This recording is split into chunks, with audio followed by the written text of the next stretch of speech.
بزرگوں کا فیض ان کی موت کے بعد، ان کی وفات کے بعد کم نہیں ہوتا، بڑھ جاتا ہے۔ اب کوئی کہے بھئی یہ موحد نہیں ہے جو اس قسم کی بات کر رہا ہے،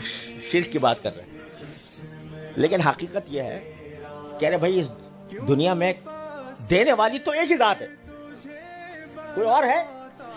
اگر کوئی استاد، اگر کوئی شیخ، اگر کوئی والد، اگر کوئی پیر کسی کو کچھ علم دیتا ہے یا اس کی رہنمائی کرتا ہے تو وہ اللہ کی عطا کی وجہ سے کرتا ہے۔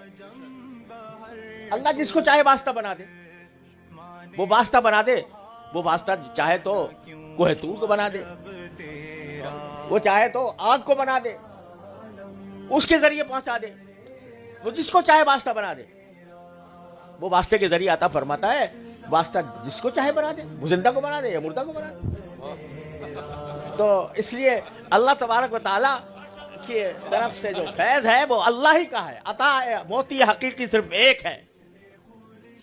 اور جو کوئی ہے وہ اس نے واسطہ بنا دیا،